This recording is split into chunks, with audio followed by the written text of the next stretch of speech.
সবাইকে স্বাগত জানাচ্ছি নেক্সাস টেলিভিশনের নিয়মিত আয়োজন চলমান দেখার জন্য। আমি আছি আপনাদের সঙ্গে আব্দুল নূর তুষার এবং আমার সাথে আছেন আরও দুজন আলোচক। আজকে আমরা যে বিষয়বস্তু ঠিক করেছি সেটি হচ্ছে গাড়ি বাড়ি চাই না কিছু।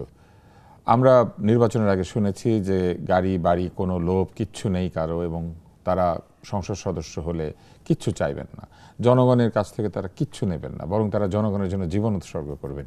এরকম একটা ধারণা দিয়ে যদিও নির্বাচন হয়েছে, কিন্তু তারপরে আমরা নানান ধরনের কথাবার্তা শুনতে পাচ্ছি। আমরা শুধু এই বিষয় নিয়ে আলোচনা করবো সেটি নয়, বিদ্যুতের ঘাটতি হচ্ছে সেটা নিয়ে কথা বলবো, তেল সংকট তো অব্যাহত রয়েছে এবং তার সঙ্গে আরও কিছু চলমান বিষয় রয়েছে। এবং এইসব বিষয় নিয়ে আলোচনার জন্য আমাদের সঙ্গে যোগ দিয়েছেন দুজন আলোচক। সৈয়দা আসিফা আশরাফি পাপিয়া, তিনি সাবেক সংসদ সদস্য, বাংলাদেশ জাতীয়তাবাদী দল। একসময় আমরা একসঙ্গে বিতর্ক করেছি, বিতর্কের সময় সেই স্মৃতি আমাদের কাছে এখনও মনে হয় যে উজ্জ্বল, মনে হয় গতকাল। আর রয়েছেন তাহসিন রিয়াজ, যুগ্ম সদস্য সচিব, জাতীয় নাগরিক পার্টি। ইউটিউবে সরাসরি চলমান দেখতে চাইলে দেখতে পারেন @Nexus television live, @Nexus television live এই ঠিকানায়। এবং যদি ফেসবুকে দেখতে চান তাহলে Nexus TV digital BD log in করলেই দেখতে পাবেন। রাত 9:30 অনুষ্ঠান শুরু হয়, 10:30 শেষ হয় এবং সপ্তাহে 5 দিন হয়। শুক্র শনি বাদ দিলে বাকি 5 দিন। আজকে এই সপ্তাহের শেষ দিন, আগামী 2 দিন চলমান নাই, কিন্তু আলোচনা আড্ডা সবকিছু চলমান থাকবে। আমরা দেখলাম যে সংসদ নির্বাচনের আগে বিশেষ করে তরুণরা বলেছিলেন যে তারা যদি সংসদে যান তারা এই যে করমুক্ত গাড়ি এসব দরকার নাই তাদের, এবং গাড়ি লাগবে না, এবং আরও তারা একটা ধারণা দিয়েছিলেন যে এগুলি আসলে অতীতে স্বৈরাচারী সরকারেরা এইসব কাণ্ড কারখানা করেছে, এগুলো ঠিক না। কিন্তু আমরা দেখলাম যে সংসদে আলোচিত হচ্ছে যে গাড়ি দরকার, একটা অফিস দরকার। আমরা কেউই কিন্তু মনে করি না যে বিষয়গুলি দরকারি না, কিন্তু নির্বাচনের আগে তাহলে চাই না বলা হলো, এবং হিসাব করলে দেখা যাচ্ছে যে না চেয়ে খুব একটা উপকার হয় নাই, কেননা সরকার যদি গাড়ি দেন এটা একটা হিসাব রয়েছে। আসিফ আশরাফি পাপি, আমরা দেখলাম আবার সরকারি দল সহ সকল সংসদ সদস্য তাতে খুব খুশি হলেন, খুবই অ্যাপ্রিসিয়েট করলেন। তাহলে করমুক্ত গাড়ি নিব না এসব বলার তো কোনো দরকার ছিল না। কেন? আমি আপনাদের দুজনকেই কেসটা প্রেজেন্ট করি। সেটা হচ্ছে, ধরেন কেউ যদি করমুক্ত গাড়ি আনতো তাহলে কি করতো? সে একটা দামি গাড়ি নিয়ে আসতো, নিজের টাকা দিয়ে আনতো, এবং এনে নিজের টাকা দিয়েই সেটা চালাতো, নিজের টাকা ব্যয় করতো। সরকারকে এটার জন্য তেল খরচ দিত না, তেল ড্রাইভার কিছুই না, কিচ্ছু দিত না। এখন কি ঘটবে? এখন যেটা হবে, সরকার যদি তাদেরকে গাড়ি দেন, সরকার তো কর দিয়েই গাড়ি আনবেন, তাহলে সরকার সেটা খরচ করবেন। এখন গাড়ি দিলে তো আর ইউএনওর চেয়ে ছোট গাড়ি দিতে পারবে না, ডিসির চেয়ে বড় গাড়ি দিতে হবে না। হ্যাঁ, এবং এটা সেক্রেটারির চেয়ে বড় গাড়ি দিতে হবে, প্রটোকলে এমপি অ্যাবাভ সেক্রেটারি। হ্যাঁ, তাহলে অন্তত সে 1 কোটি টাকা দামের গাড়ি দিতে হবে, কেননা একটা ভালো এসইউভির দাম 1 কোটি টাকার নিচে নাই বাংলাদেশে এখন। এবং তার সঙ্গে যুক্ত হবে ড্রাইভারের খরচ, তেলের খরচ। তাহলে বছরে অন্তত 9 থেকে 12 লক্ষ টাকা। আবার অফিস বেয়ার খরচও নিতে পারে। হ্যাঁ, তো 9 থেকে 12 লক্ষ টাকা। তার সঙ্গে গাড়ির মেইনটেনেন্স আছে। একটা এই ধরনের গাড়ি মেইনটেইন করতে গেলে অন্তত প্রতি বছরে আরো 2-3-4 লাখ টাকা খরচ হয়। তার মানে আরো 15 লক্ষ টাকা খরচ হবে সরকারের এই গাড়িটার পিছনে। 9 লক্ষ টাকা তো ড্রাইভারের বেতন, ওভারটাইম, তেল, আমি 75,000 টাকা ধরেছি মাসে, এবং তাহলে 9 লক্ষ টাকা বছরে, তাহলে 5 বছরে 45 লাখ টাকা, এবং তার সাথে গাড়ির দাম 1 কোটি টাকা, তাহলে 1,45 লক্ষ টাকা। তার সাথে আরো বছরে মেইনটেনেন্স, রেজিস্ট্রেশন, এইসব বিষয় আরো 1,03,000 টাকা, তাহলে আরো 36 লাখ টাকা। তার মানে সরকার এখন 2 কোটি টাকা খরচ করবে। আগে এমপি সাহেব 1 কোটি টাকা কর না দিয়ে পকেট থেকে 1 কোটি টাকা খরচ করতেন, এবং এই 45-50 লাখ টাকা পকেট থেকে খরচ করতেন। আর এখন রাষ্ট্রকে বা সরকারকে এমপি সাহেবরা বলছেন 2 কোটি টাকা খরচ করতে। তো তাহলে কর মুক্ত আনবো না, কর বাঁচিয়ে দিলাম, এটা বলার দরকার কি? আপনি 1 কোটি টাকা কর বাঁচিয়ে 2 কোটি টাকা খরচ সরকারকে চাপিয়ে দেওয়ার চেষ্টা করছেন, এবং এতে সবাই আবার তালি দিচ্ছে। আপনি এটাকে কিভাবে ব্যাখ্যা করেন? হ্যাঁ, এখানে আমি বলবো কি, এখানে এনসিপি তরুণদের বিষয়টা না। আমি সৌরার্দি উদ্যানে জামাত ইসলাম যেদিন প্রথম বাংলাদেশে একটা জনসভা করলো, এইভাবে উন্মুক্ত অঙ্গনের ওয়াজ মাহফিল ছাড়া এরকম জনসভা ওনারা খুব কম করেন। তো ঢাকার শহরের বুকে একটা জনসভা করলেন, সেইখানে ওনাদের ঘোষণা ছিল 1 থেকে 7 দফা ব্যাপার ছিল। সেইখানের একটা দফা ছিল যে আমরা এমপি হলে গাড়ি নিব না, প্লট নিব না, বাসা নিব না, একবারে প্রতিশ্রুতিবদ্ধ। গাড়ি বাড়ি চাই না কিছু, এখন তো মনে হচ্ছে প্লটও নেবেন। হ্যাঁ, প্লটও নেবেন, প্রতিশ্রুতিবদ্ধ ওনারা হয়েছিলেন। তো সেইটা নিয়ে অনেক কথাবার্তা আলোচনা তখন আমরা টক শোতে করছি। এখন এইখানে ব্যাপার যেটা হলো, এবং আপনি জানেন নিশ্চয়ই যে 1/11 সরকারের সময় 7টা গাড়ির মামলা হয়েছিল, 7টা গাড়ির মামলা। এবং এই গাড়ি ট্যাক্স ফ্রি গাড়িটার প্রথম আইনটা পাশ করেছিলেন এরশাদের পার্লামেন্টে, এবং সেই এরশাদের পার্লামেন্টে জামাত ইসলাম কিন্তু একটা কয়েকজন নির্বাচিত প্রতিনিধি এবং তারা যোগ দিছিল কিন্তু 86 পার্লামেন্টে। এবং ওনারা 86 পার্লামেন্টে গাড়ি প্রভোগ করেছে জামাত ইসলাম, এবং 91 পার্লামেন্টেও প্রভোগ করেছে জামাত ইসলাম। তো সেইখানে প্রভোগ করার পরে ওনারা মানুষকে কিছু সস্তা সেন্টিমেন্টের যে বিষয়টা বলে সেটা ওনারা বললেন, বলে টলিয়ে করলেন। আমাদের সব আমরা যখন এমপি ছিলাম 8 থেকে 14, মেয়েদেরকে তখন মার্কেন্টাইল ব্যাংক থেকে 40 লক্ষ টাকা লোন সুবিধা তখন করে দিছিলেন। তো লোন সুবিধাটা থাকে, অনেক মেয়ের তো 40-50 লক্ষ টাকা গাড়ি কেনার সামর্থ্য থাকে না, কারণ অনেকেই হাউস ওয়াইফ ছিল, পার্টি করে, ঠিক আছে। তো তখন সেই সুবিধার কারণে 5 বছরে সেই লোনটা আবার যারা নিচ্ছে তারা পরিশোধও করে নিছে। কিন্তু এখন 111-এর সময় 6টা মামলা হয়েছিল ট্যাক্স ফ্রি গাড়ির। তো সেইটার ভিতরে আমার হাজব্যান্ডের গাড়িটা ছিল ফালু ভাইয়ের ওখানে, কারণ ফালু ভাই ওই গাড়িটা তখন নিয়ে যে গুলশান অফিসে প্রোটেকশন দিয়ে ম্যাডামের সামনে পিছনে করে নিয়ে যেতেন। তো বারবার ন্যাম ভবনার কারণ বাজে তো কাছাকাছি, তো গাড়িটা তখন ওখানে ধরে ফেললো। ধরে ফেলার পরে প্রথম আলোতে আসছে যে 1100 এমপি ট্যাক্স ফ্রি গাড়ি আনছে, তার ভিতরে হারুনুর রশিদের গাড়িটা র‍্যাব 7 জব্দ করছে। তা আমার হাজব্যান্ড বেগম খালেদা জিয়ার সাথে দেখা করে সে দুজনেই আমরা ন্যাম ভবনে উঠবো, বাই দিস টাইম ওইটা দেখে তখন ও বলছে আন্দাজি ফাঁসবে কেন, আমি যাই এখন, যে গাড়িটার যে আমার গাড়ি মালিক আমি রাখছি ওখানে, যে বলি আমি বললাম তুমি যেও না, মানুষ পালাচ্ছে। বলছে কি আছে, আমার দুর্নীতি আছে না করাপশন আছে, উদ্দেশ্য প্রণোদিতভাবে আসলে যে ধরেন করলো। এবং আওয়ামী লীগ গভর্নমেন্টের আমলে 5 জনই খালাস পেল, আমার হাজব্যান্ডকে পার্লামেন্ট মেম্বার হওয়ার পরও 5 বছরের কিন্তু জেল দিল। এবং আমার চাঁপাইনবাবগঞ্জের জেলাতে আমার হাজব্যান্ডের যে প্রতিপক্ষ দাঁড়িয়েছে নুরুল ইসলাম বুলবুল, এবং টোটাল জামাত ইসলামের ইস্যু ছিল যে হারুন এমপির নামে ট্যাক্স ফ্রি গাড়ি বেচে খাওয়ার হচ্ছে মামলা, এবং ওইটা এখনো কিন্তু ওনার নামেই আছে, ঠিক আছে। তো এখন এই বলে তারা ব্যাপক প্রচার প্রচারণা চালালো। তো এইখানে যখন এটার কাউন্টার দিতে গেলাম, কাউন্টার দেওয়াটা আবার জামাতের বিপক্ষে এটা মহা অপরাধ, পাপী হয়ে যেতে হয়। পাপী আর অন্তস্থই বাদ দিয়ে দিল, দিয়ে পাপী লিখে দিল, এবং কমান্ডসে অন্তস্থ নাই, পাপী। হ্যাঁ, তারপরে মমতাজের সাথে তো আমাদের সবাইকে তুলনা করছে, নাচ জানি না গান জানি না, তারপর আমরা মমতাজ হয়ে গেলাম। তো এইরকম একটা ব্যাপার। এখন আপনি আরেকটা জিনিস চিন্তা করেন, যে পার্টি এইবার তাহলে যে পার্টি প্রতিনিধি চেয়েছেন এনসিপি এবং জামাত ইসলামের কথা আমি বলি, তারা কিন্তু প্রত্যেকটা থানা তাদের দলীয় অফিস নেওয়া উচিত, এবং দলীয় অফিসে তাদের কর্মীদের সাথে গেট টুগেদার যেটা করার সেটা মিলিত হওয়া উচিত। ইওনো অফিসে এমপির কার্যালয় থাকা মানে আলটিমেটলি ইওনো সাহেব, থানা ইঞ্জিনিয়ার, এক্সিন টেক্সিন যারা থাকে থানা পর্যায়ের, প্রত্যেকের কাজের কিন্তু একটা হ্যাম্পার হওয়া, এবং মেন্টালি কিন্তু একটা চাপ সৃষ্টি করা, এবং ওখানে একটা কর্মী সমাবেশের মতো গ্যাদারিং এরও কিন্তু একটা ব্যাপার আছে, এবং সরকারি কাজে বাধার এবং আসলে তো অনেকগুলি উপজেলা থাকে, সবগুলোতে তো অফিস থাকবে না, একটা আমরা তো রাজনৈতিক সংগঠন করি, তো সেই ইউনো তো আবার একটুখানি, সেই ইউনো তো আবার একটু বৈষম্য হয়ে যাবে, কারণ সেই ইউনোর এখানে এমপি বসে, অন্যদের ইউনো বসে না। এখন ধরেন রাজনৈতিক সংগঠন থাকলে তার অফিস থাকতে হবে, আর 3 থানা থাকলে ঠিক আছে, একটা থানায় তো তার বাসা থাকবে। আমার চাঁপাইনবাবগঞ্জ জেলা 2 নম্বর সিটে 3 থানার এমপি ছিলেন সৈয়দ মঞ্জুর হোসেন, তো উনি চাঁপাইনবাবগঞ্জ শহরে থাকতেন, 3 থানার লোকেরা তার বাসায় আসতো, এবং আমরাও যখনই যাই ওই বাসার বারান্দা উঠান যা আছে সব মিলেমিশে কিন্তু আমরা কর্মীদের নিয়ে বসি এবং আলাপ আলোচনা করি। তাহলে জামাত ইসলাম একটা সুসংগঠিত সংগঠনের দাবিদার, এবং অনেক নীতিবাক্য ঝাড়লো। নীতিবাক্য ঝাড়ার পরে ওনাদের প্রত্যেকটা থানায় থানায় জেলায় জেলায় কিন্তু অফিস আছে, কার্যালয় আছে।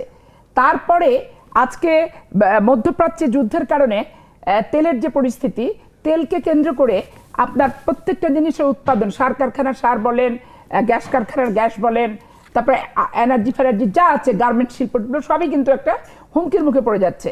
আপনার কাছে আসি আবার এই জায়গাতে একটু তাসিন রিয়াজের কাছে যায়। আমরা হাসনাত আব্দুল্লাহ এমপি তার বক্তৃতা শুনেছি, তিনি বলেছেন যে উনি তো গাড়ি নেবেনই না, ওনার আত্মীয় স্বজনও কেউ যেন এরকম করতে না পারে সেটা উনি নিশ্চিত করবেন। কিন্তু আমি দেখলাম উনি দাবিটা জানালেন যে আমাদেরকে গাড়ি দেন, এবং ইউনো সাহেব গাড়ি পায়, আমরা কেন গাড়ি পাবো না।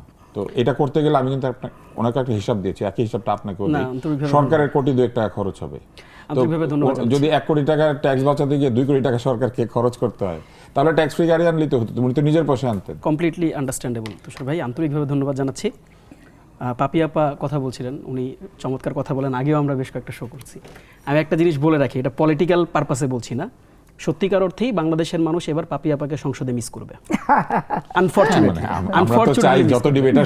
এবং আমি লাস্ট যে শো করতেছিলাম তখনও আমি মন্ত্রমুগ্ধের মধ্যে শুনতেছিলাম, বারবার বলতেছি এটা কিন্তু আবৃত্তি করেছেন, সেটা কিন্তু অনেক হয়েছে, এটা কিন্তু ওটা কিন্তু কবিতা। এবং আমরা কিন্তু তুষার ভাই, আমি অনেস্টলি বলি আপনাকে, অনিয়ার মানুষ দেখছে, আমরা কিন্তু পাপি আপাদের ওই সময়কার যে বক্তব্য আপনার মনে আছে, একটা খুব রিমার্কেবল একটা কাট পিস আছে, কিন্তু ওই বক্তব্যগুলো কিন্তু আমাদেরকে আন্দোলিত করছে একটা সময়, এবং মানে স্বৈরাচারের বিরুদ্ধে যে আসলে আমাদের দাঁড়ানো উচিত, এই বক্তব্যগুলো কিন্তু রেফারেন্স হিসেবে আমাদেরকে অনেক বেশি ইন্সপায়ার করছে।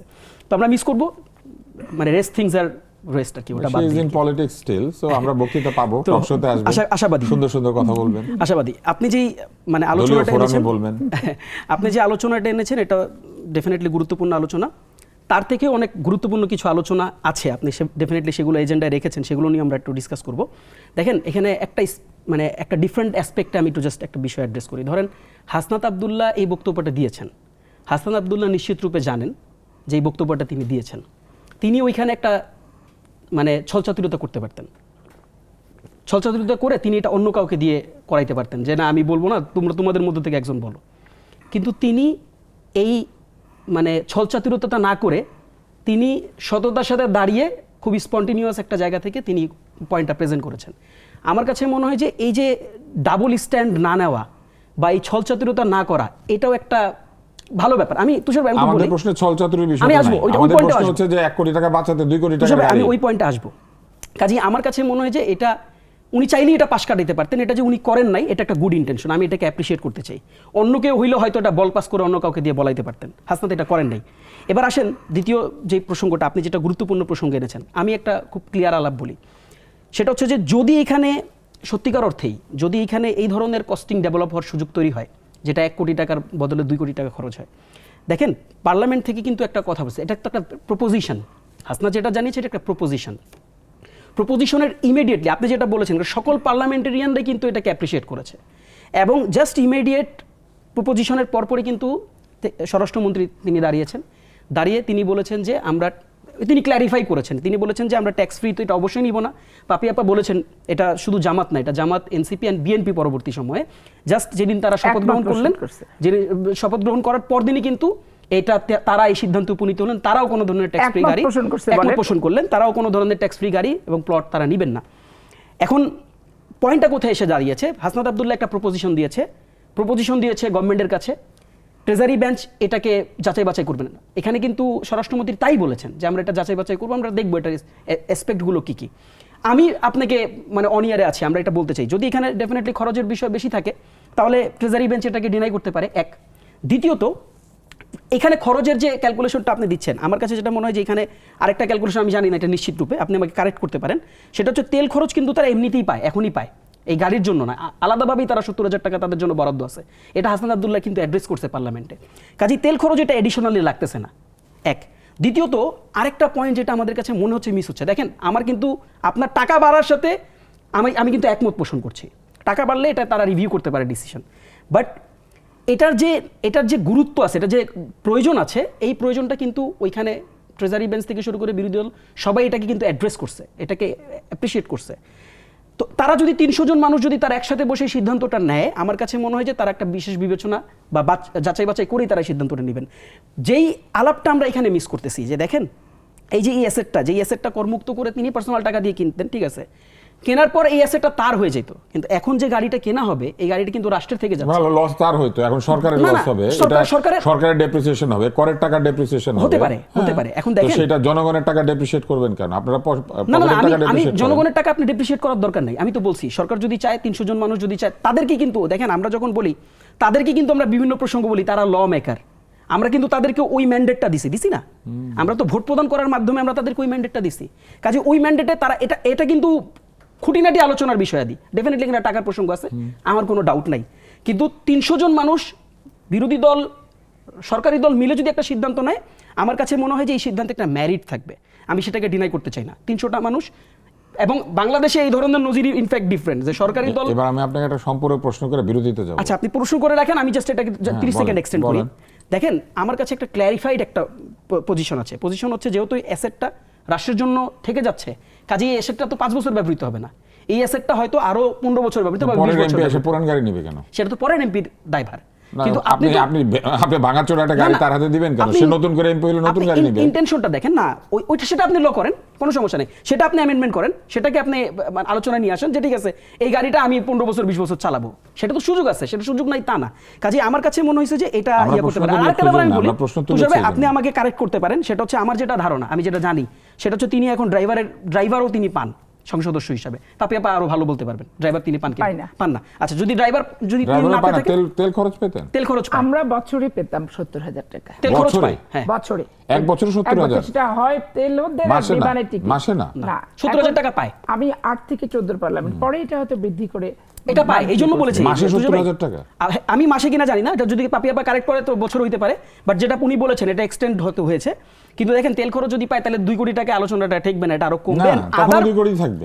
আদার যে তখন 2 aspects কোটি গুলো থাকবে, আছে। কারণ আগে যখন তারা বিরাট আকৃতির রাজদাহা গাড়িগুলি কিনতেন তখন ওইটার তেল খরচ 70,000 হতো না, ওটা তাদের 15-2 লাখ টাকা না, খরচ it's okay, হতো আমি তেলে। দেখেন, আমি কারণ ওই আলোচনাটা- গাড়ি 3.5 কিলোমিটারের বেশি চায় না তুষার এক ভাই, লিটারে। আমি আলোচনাটা কিন্তু ওপেন রাখছি এই জন্য দেখেন আমরা আলোচনাটা ওপেনলি হ্যাঁ, করতে চাচ্ছি। মানে পয়েন্টটা কিন্তু এখন এক জায়গায় নেব না rigid বলিয়া নেব বলিল, আবার নেব বলিয়া আবার এটাকে জাস্টিফাই করছে, তো তাহলে এইসব নেব না বলা দরকার না কি? না, ইটস ওকে, আমি জাস্টিফাই করছি না, আমি পয়েন্টটা ক্লিয়ার করেছি যে এই আলোচনাটা, আমি ওটাও বলেছি তার ইন্টেনশনের ব্যাপারে আমি একটা আলোচনা করেছি। আর দেখেন আমি যে জিনিসটা বলেছি, প্রথমত হাসনাত আব্দুল্লাহ এই প্রপোজিশনটা দিয়েছে, এটা তার নিজের জন্য দেয়নি, এটা সবার জন্যই দিয়েছে। আর আপনি এটাকে ব্যাখ্যা করছেন, আপনি এটা ব্যাখ্যা করেছেন, আপনি যখন এই পুরো আলোচনাটা এনেছেন আপনি নিজেই বলেছেন যে সরকার দল থেকে শুরু করে বিরোধী দল সবাই এটাকে অ্যাপ্রিশিয়েট করছে, তার মানে এই জিনিসটা Appreciate সত্যিকার করলে যে সব ঠিক, তা কিন্তু না। না, তার মানে এটার প্রয়োজন আছে। একসময় স্বৈরাচারের পার্লামেন্টে সবাই এরকম হাত না, না, থাপ্পড় দিত, তুষার ভাই, তো এই অ্যাপ্রিশিয়েট করলে যে ঠিক এমন কোনো কথা না, নেই। দুইটা দুই সিন। স্বৈরাচারের পার্লামেন্টে যারা হাততালি দিত তারা এই ধরনের প্রসঙ্গে লোভের হাততালি জায়গায় দিত সবাই না। একসাথে হাততালি দেয়। স্বৈরাচারের পার্লামেন্টে যারা হাততালি দিত সেখানে বিরোধী দল বলে কিছু ছিল না, এখানে একটা আর কার্যত এখানে বিরোধী বিরোধী দল দল আছে। আছে, তারপরে হাততালি দেয়। হ্যাঁ, দিতে পারে, তারা যদি একটা পয়েন্টে একমত হয়, তারা যদি একটা আসেন, পয়েন্টে একমত হ্যাঁ। হয়, হাততালি হ্যাঁ, দিতে এবার আমি সমস্যা একটা নেই। জিনিস বলি, মজাটা হচ্ছে এখানে যে এখন সংসদ একসাথে হয়ে গাড়ি চাইলে তখন সবাই মেনে নিবে, তাহলে সংসদের সংখ্যাগরিষ্ঠ দল জুলাই সনদ নিয়ে এদিক সেদিক করলে তখন আবার মেনে নিবে না হ্যাঁ, কেন? এটার আলোচনা আছে, আপনি যদি এখন করতে বলেন এখন করতে পারি। হ্যাঁ, আর যদি সংসদের নিয়ম এটা না, সংখ্যাগরিষ্ঠ যেদিকে ভোট দিব ওইটাই কোনো হবে। সমস্যা নাই, আপনি গাড়ির বেলায় সবাই একমত অথবা দ্বিমত সব মেনে নেওয়া হবে, আমি কিন্তু আলোচনা সনদের extend বেলায় করবো গেলে নাকি আবার পরবর্তী মানবে না। রাউন্ডে করবো? হ্যাঁ শিওর, পরবর্তী Okay, রাউন্ডে। ঠিক আছে, পরবর্তী এখন রাউন্ডে আমরা আমি একটা আসছি। বিরতিতে যাব, গাড়ি নিয়ে বেশ একটা বিষয় হচ্ছে, এবং যেহেতু আমরা গাড়ি চালাই এবং আমরা তেল পাচ্ছি না, এবং আমরা অবশ্যই নিজের পয়সা দিয়ে গাড়ি কিনেছি, কর দিয়ে গাড়ি কিনেছি এবং ঋণ করেছি, ঋণ শোধ করেছি, অতএব গাড়ি নিতে গেলে জনগণকে জবাব দিয়ে গাড়ি নিতে হবে। জনগণের পয়সায় গাড়ি কেমনে নিলেন এটা বললে তো হবে না, বিরতির পরে এসে আমরা আরও আলাপ করব। চলমানে ফিরে এলাম, আলোচনা চলমান ছিল গাড়ি নিয়ে, এবং আমি বেশ জোরালোভাবেই দুইজনকে প্রশ্ন করেছি, কেননা এই গাড়ির বিষয়ে আসলে একটা হিসাব আছে, এবং শুধু হিসাবই না, আমরা কেন ধরে নিচ্ছি, পাপে আপনাকেই জিজ্ঞেস করি, এমপি সাহেবের গাড়ি থাকতে হবেই কেন? এমপি সাহেব তো একজন দরিদ্র ব্যক্তি হতে পারেন, এমপি সাহেব গাড়ি ছাড়াও নেতা হতে পারেন, এমপি সাহেব জনগণের মতো রিক্সায় চলবেন। আমরা যখন শহীদ ওসমান হাদির কথা বললাম, আমরা যখন তাকে এত সম্মান জানালাম, আমরা বললাম যে সে রিক্সায় করে ঘুরতো, সে বডিগার্ড দিতে চাওয়ার পরেও সে বডিগার্ড চায় নাই, তো যখন আমরা হাদির আদর্শে নিজেকে উজ্জীবিত করব বলি, তখন আমরা ব্যাটারি রিক্সায় ঘুরতে চাই না কেন? তখন আমরা কেন এলাকাতে গেলে আমরা ইউএনের চেয়েও একটা বড় গাড়ি নিয়ে ঘুরতে চাই, এবং ইউএনের সাথে নিজেকে কেন তুলনা করি? ইউএনও একটা সরকারি পদ, আর এমপি তো একটা রাজনৈতিক পদ, এবং জনগণের ভালোবাসা উনি সেখানে গিয়েছেন। ইউএনও সাহেবকে জনগণ ভালো নাও বাসতে পারে, কিন্তু এমপি সাহেবকে যে ভালোবাসা এই ব্যাপারে তো কোনো সন্দেহ নাই। তাহলে ভালোবাসার মানুষটা ভালোবাসার জনগণের মতো ব্যাটারি রিক্সা চললে অসুবিধা কি? তার গাড়ি কেন লাগবে? না, কোনো অসুবিধা নাই। যেমন আমাদের চাপাইনগরের মধ্যে একসময় রাস্তাঘাট কিছু ছিল, মোটরসাইকেলে চড়ছি আর শহরে গাড়ির দরকার রিক্সায় ছিল না। চড়ছি। আর তারপরেও ধরেন যে ট্যাক্স ফ্রি গাড়ি নিলে ওটাকে নতুন বইয়ের মতো সাজায় গুছায় রাখছিলাম, কারণ ওটা চালানোর সামর্থ্য হ্যাঁ, কারণ আপনি তো ঋণ করে কিনেছেন, আমাদের মতো ঋণ করে মধ্যবিত্ত মানুষের কিনেছিলেন, পক্ষে সম্ভবপর ছিল না। তাই না? ঋণ করে হ্যাঁ, ঋণ কিনেছেন। করে লোন নিয়ে ব্যাংকে, কারণ এটা ফিটনেসের ব্যাপার আছে, তারপরে চাকার টায়ার টিউবের সেটা একটা খরচের ব্যাপার আছে, যেটা আমি এবং বড় গাড়ির চাকার কিন্তু অনেক দাম। অনেক দাম, যার কারণে আবার রেজিস্ট্রেশনেরও দাম বেশি। স্বাভাবিক কারণে মান্থলি আমার সুপ্রিম কোর্ট থেকে যে ইনকাম অর্ধেক যদি আমি ওই গাড়ির পিছনে ব্যয় করি, তার চেয়ে এটা নতুন বইয়ের মতো করে গাড়ি কোনো রাখতেও তো একটা বিরাট গ্যারেজ বিরাট একটা গ্যারেজ লাগে। তো স্বাভাবিক কারণেই আমরা নোয়াতে চড়ি অভ্যস্ত, আর 3 লাখ টাকার কার কিনছিলাম প্রথম, আর 12 লাখ টাকা, এরপরে কারটা বিক্রি করে পুরাতন কার 9 লাখ টাকাতে একটা নোয়া কিনছিলাম। ট্যাক্স ফ্রি না, নিজের মানে পয়সা নিজের দিয়ে টাকা। ওটাতেই চড়তাম, আর এটাকে নতুন বইয়ের মতো করে সাজায় রাখতাম। তো পরে 5 বছর যখন হয়ে যেত তখন এটাকে সেল করে দিতাম, দিয়ে একটা অ্যাপার্টমেন্ট বুকিং দিচ্ছি, ওই যে টাকাটুকু পেয়েছি। তারপরে যে বাকিটা ছিল সেটা আইএফআইসি ব্যাংকের থেকে আবার 2 কোটি টাকার লোন নিছি, নিয়ে হচ্ছে সেটা আবার কিস্তি।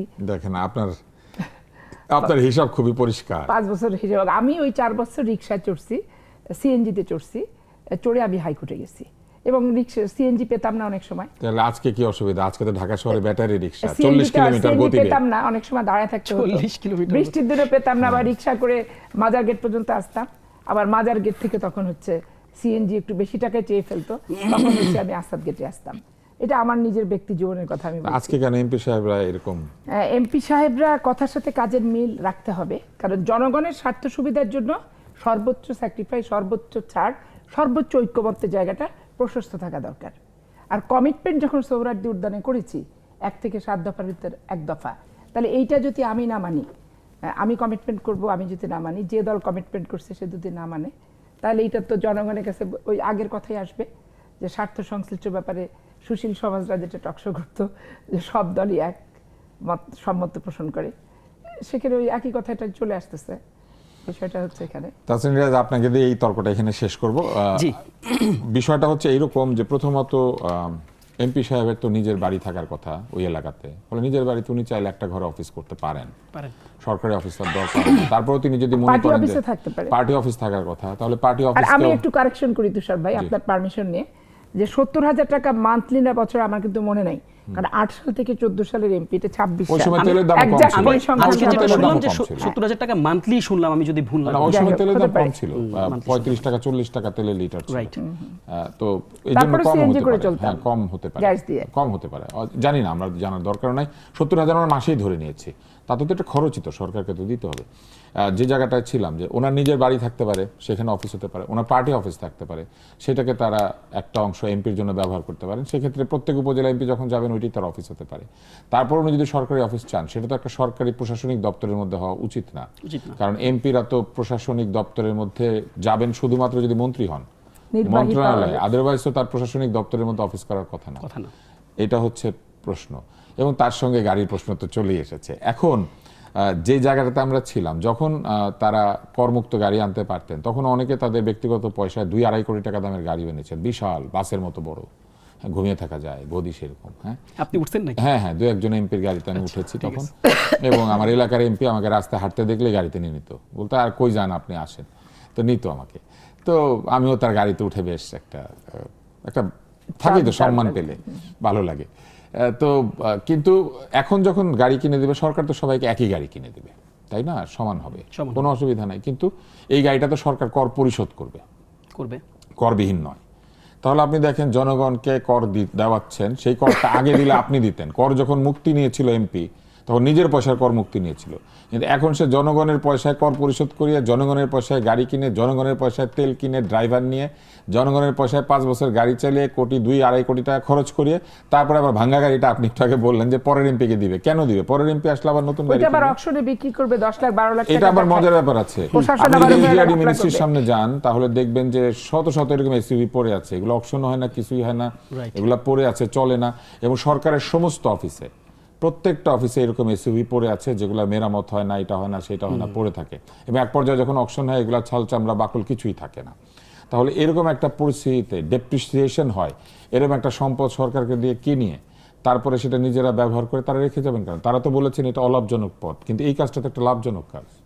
ঠিক আছে, আন্তরিকভাবে ধন্যবাদ জানাচ্ছি। দেখেন, আমি অলরেডি উত্তরটা দিছি, মানে আগের উত্তরটা আমরা পেয়েছি। আগের এপিসোডে অল অ্যাবাউট হচ্ছে গাড়ি নিয়ে ডিসকাশন করছি। আমি এখনো এটা এখন এখানে শেষ করব, তারপর আমি এখানে জাস্ট আমার একটা সিঙ্গেল পজিশন আমি জাস্ট বলে দিলাম যে গভর্নমেন্ট এখন এটা আলোচনা করবে। সংসদটা তো এই জন্য, যখন আপনি বলতেছেন যে এখানে একটা আলোচনার উইন্ডো ওপেন আছে, এই যে আজকে আপনি আলোচনাটা করলেন, এটা একটা ইনসাইড হইতে পারে। আজকে আমরা ডিসকাস করতেছি, এটা একটা ইনসাইড হইতে পারে। একটা প্রপোজিশন এটা সিদ্ধান্ত না, একটা ডিসিশন না। একটা প্রপোজিশন এটা একটা ডিসকাশন হতে পারে, সেই ডিসকাশনে এই ইনপুটগুলো আসতে পারে, অন্য কোনো স্কোপে এটাকে অ্যাডজাস্ট করা যায় কিনা সেটা নিয়েও আলোচনা হইতে পারে। এবং কালকে সংসদে এই আলোচনাটাও আসতে পারে, ঠিক আছে আমরা গাড়ি নিব না, সবাই মিলে এটাও বলতে পারে। কাজেই কোনোটাতেই আমার কোনো আপত্তি নেই, কোনোটাতে আমার কোনো দ্বিমত নেই। যেহেতু 300 জন সংসদ সদস্য, তারা এই গাড়িটাতে চড়ে 300+50 এক্স্যাক্টলি, তারা এই গাড়িটাতে চড়ে জনপ্রতিনিধি হিসাবে তারা এলাকায় যেতে চান। আপনার এই আলোচনাটাতে আসবে, এটা খুব গুরুত্বপূর্ণ ডিসকাশন। তারা এলাকায় যেতে চান, মানুষের সাথে তাদের কমিউনিকেট করতে হয়, মানুষের সাথে কমিটমেন্ট আছে, তাদের সাথে মোলাকাত করতে, দেখা করতে, শুনতে হয় তাদের অনুযোগ। কাজেই তারা এটা করবেন কি করবেন না, এটা তারা সিদ্ধান্ত নিতে পারেন। তবে আমি যেটা বলেছি যে দেখেন, ট্যাক্স ফ্রি হলে এটাকে একটা স্কোপে নিয়ে আসার সুযোগ আছে। যেহেতু আপনি ডেপ্রিসিয়েশনের কথা বলতেছেন, অবচয় হবেই, অবচয় যে কোনো অ্যাসেটের অবচয় হবে, তার কাছে থাকলে অবচয় হবে। ফ্যাক্ট ইজ এটা একটা ফিক্সড অ্যাসেট হিসাবে রাষ্ট্রের কাছে থেকে যাবে, এবং এটা করমুক্তের যে ধারণা, ওই ধারণা থেকে আসলে একটু বাইরের একটা প্রপোজিশন তিনি দিয়েছেন। সেকেন্ড যে ডিসকাশন, এই সেকেন্ড ডিসকাশনের সাথে আমি একটা পয়েন্ট আমি আপনার সাথে যুক্ত করি। দেখেন, এটা সংসদীয় পজিশন, সিদ্ধান্তটা কারা নিয়েছে, মানে এখানে বসার ব্যাপারে সিদ্ধান্তটা কারা নিয়েছে, যে কোথায় তারা বসবে? সরকার নিয়েছে। কিন্তু আপনি হয়তো আলোচনা না, সরকার কি বলছে বিরোধী দল? না আমি একটু বলি আপা, আলোচনায় আনছে তো। বিরোধী দল যেটা করছে, বিরোধী দল এটাকে আলোচনায় নিয়ে আসছে। ডক্টর আতিক মুজাহিদ নামের একজন পার্লামেন্টারিয়ান, তিনি এই আলোচনাটা নিয়ে আসছেন। তিনি বলছেন যে দেখেন, আমাদের এলাকায় যেতে হয়, আমাদের বসার কোনো জায়গা নেই, সবার বসার জায়গা আছে। আমাদেরকে যদি আপনি একটা ছোট্ট বসার জায়গা দেন, আপনি আলোচনাটা রিকল করতে পারেন, শুনতে পারেন, আই হ্যাভ নো ইস্যু। ছোট্ট যদি একটা জায়গা দিতে পারেন, আমরা অ্যাটলিস্ট যখন এলাকায় যাই আমরা মানুষের সাথে কমিউনিকেট করতে পারবো। ওইখানে নির্বাচনের আগে কোথায় বসে করতে কোনো সমস্যা নেই। নির্বাচনের আগে তিনি তার বাসায় বসে করুক, তিনি এখন একজন জনপ্রতিনিধি। তুষার ভাই না তুষার ভাই, আমি একটা বলি, মানে আপনি যদি সরকারের উপর এখন ভ্যাট চাপিয়ে দিচ্ছেন, না ওকে ভ্যাট চাপিয়ে দিচ্ছে সরকার, সে তো জনপ্রতিনিধি, ভ্যাট চাপিয়ে দিচ্ছে তো, তিনি তো জনপ্রতিনিধি। তিনি জনপ্রতিনিধি, একটা অফিসার না। আমরা যে জিনিসটাকে যেই ফরম্যাটে দেখতেছি, যে বিরাট আকারে দেখতেছি, এর থেকে গুরুত্বপূর্ণ একটা আলোচনা আছে। আমি সেই জায়গাটা একটু আমাকে যেতে দেন, মানে আই ইনসিস্ট। সেটা হচ্ছে যে দেখেন, কেসটা কোথায়? কেসটা এখানে না, কেসটা হচ্ছে স্থানীয় প্রশাসন ভার্সেস জনপ্রতিনিধি। ভাই এখানে আরো মোর ক্রিটিক্যাল ডিসকাশন হবে কেন? আমাকে একটু বলতে দেন। প্রশাসন তো জনপ্রতিনিধির সঙ্গে বন্ধুত্বপূর্ণ পরিবেশে থাকবে, এটা ভার্সাস কেন? আপনি একটু আগে আপনি আলোচনাটা কি করছেন একটু রিকল করে দেখেন। একই আলোচনাই করেছি। আমার কথা হচ্ছে প্রশাসনের মধ্যে জনপ্রতিনিধির গিয়ে বসে থাকা উচিত না। আমার কাছে এখন যেটা মনে হচ্ছে যে আমি যাই বলবো আপনি এটা বিরোধিতা করবেন, ব্যাপারটা এই জায়গায় না। আমি একটু বলি, আমি একটু এক্সটেন্ড করি, আমি আলোচনাটা একটু এক্সটেন্ড করি। কাজেই দেখেন, আমার কাছে যেটা মনে হয়েছে যে এটা রাষ্ট্র এখন সিলেক্ট করছে, রাষ্ট্র পজিশনটা মানে সরকার পক্ষ ট্রেজারি বেঞ্চ পজিশনটা সিলেক্ট করছে। এখন তারা এই পজিশন সিলেকশনের ক্ষেত্রে কি কি মেরিট বিবেচনা করছে এটা আমার উত্তর দেওয়ার সুযোগ নাই। সরকারি দল হিসাবে, সরকারি দলের কোনো যদি মন্ত্রী থাকে, এমপি থাকে, তার গণপূর্ত বিভাগের কেউ যদি থাকে, বা এই সিদ্ধান্তের সাথে যারা সম্পৃক্ত, তারা এটার উত্তর দিতে পারবে ওই জায়গাটাতেই কেন সিলেক্ট করলো। আতিক মুজাহিদ তো একটা জায়গা চাইছিল, সিম্পল। এখন ওইটা হলো উত্তরটা আসলে সরকার ট্রেজারি বেঞ্চের কাছে। পাপিয়া সরকারি দলকে রিপ্রেজেন্ট করেন, তিনি যদি উত্তরটা জানেন তিনি উত্তরটা দিতে পারেন। আমার এই উত্তরটা দেওয়ার ক্যাপাসিটি নাই আসলে। না, কেন ক্যাপাসিটি নেই? সরকারি দল বলছে জিনিসটা বিবেচনা করা হবে। আপনি শেরেবাংলা নগর এমপি হোস্টেল অফিস পাচ্ছেন, ম্যাম ভবনে বাসা পাচ্ছেন, আপনার নির্বাচিত নির্বাচনী এলাকার লোকেরা শেরেবাংলা নগরে আসবে। আমার মনে হয় পয়েন্টটা বুঝেন নাই। আমি বলছি যে মানে তার অফিস কই হবে এটা তো সরকার সিলেক্ট করে দিছে। কেন সরকার না? সরকার সিলেক্ট করে দিছে। এটা সরকার দিয়ে দেবে এটা বলেনি, বলছে ঠিক আছে বসার জায়গা চেয়েছেন, এটা আমরা বলে দিলাম। না সরকার এক্সপ্রেসিভলি বলছেই যে কই বসবে এটা বলে দিছে, ওই জায়গায় বসার তাদের ব্যবস্থা করেছে। বলেছে যে থানা পরিষদে বিরোধী দলের বারবার তুই সেটা আমরা কারেক্ট করতে পারেন, এটা তো বিরোধী দলের বলার সুযোগ নাই আসলে।